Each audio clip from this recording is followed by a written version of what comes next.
Hey guys, how you doing? I'm Matt Gear and this is Matt Gear TV. Thanks for tuning in. Today I've got a short lesson for you on the pentatonic scale. Now, normally when you see lessons on pentatonic scales, or normally we talk about pentatonic scales, talk about boxes or shapes, and so we talk about shape 1, position 1, whatever it is, shape 2, shape 3, and there's 5 shapes of the pentatonic scale. And depending on where you start, you can make it sound either major or you can make it sound minor. Now, I've put some other lessons up with some licks in different positions and different shapes. Today though, I'm going to show you a little technique and a little approach that you can use to play the pentatonic scale, and it's predominantly the minor pentatonic today because that's the sort of tonality that we're going to focus on. But you can play it in a number of different positions using the same shape, using the same fretting shape over 2 strings. Now we're going to play in A, so fairly common for us guitarists. Like to start in the middle of the fretboard, normally play either in an A or an E, but we're going to play A minor pentatonic, and for those of you who know it, this is shape 1. So if we're counting finger spaces, or the fingers that we're using, from the 5th fret we're playing 1, 4, 1, 3, 1, 3, 1, 3, 1, 4, 1, 4.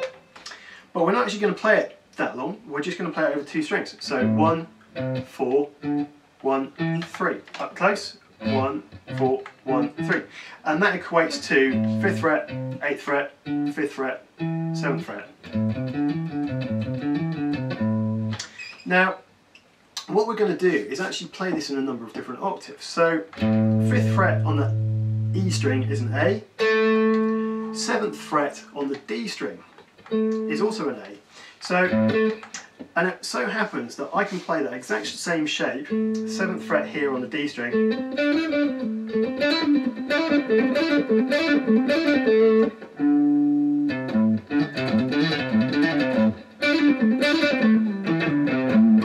exactly the same shape, exactly the same scale.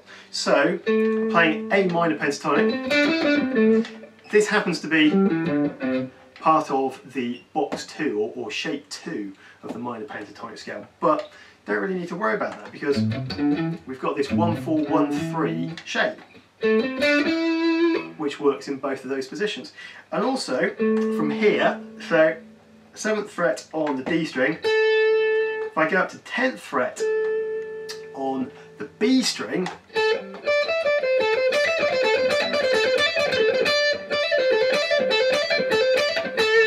I can do exactly the same thing. Same shape, 1, 4, 1, 3. It's all the same thing. So it's the same notes, just up an octave, then up another octave. Also, you can play this on 12th fret of the A string. So what we've got is a shape, this 1, 4, 1, 3, that works when you've got a root on the E string, root on the A string, root on the D string, and a root on the B string. If you've got a root on the G string, it doesn't quite work because of the tuning, the difference in tuning between the G string and the B string. So you've actually got a 1, 4, 2, 4 shape there. So don't have to worry about that one quite so much. So what that means is you can actually extend your repertoire of licks simply by changing octaves using exactly the same shape. So we've just played a very simple ascending scale, but with a simple lick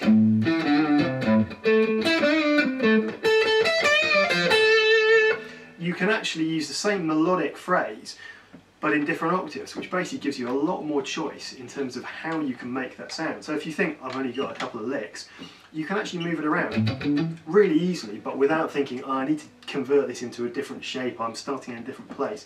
It's the same fingering. And you can actually join these up together. So we've only played the 1, the flat 3, the 4 and the 5, and then we've basically bypassed that note, which is the flat 7.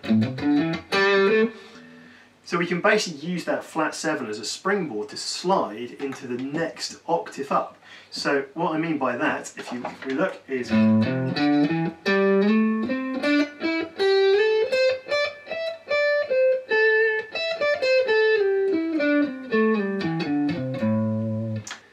So what you've done is basically extended that pentatonic shape, where before we were stopping there, by 2 notes. So if we look at this as just one long sequence from top to bottom, starting on the 5th fret of the lower A string, 5th fret, 8th fret, 5th fret, 7th fret, 5th fret, slide to 7th fret, 10th,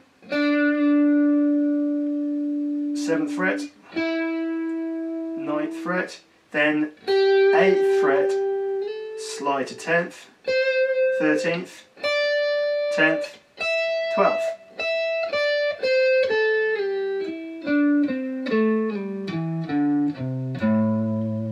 And you've basically extended now that pentatonic shape in a way that actually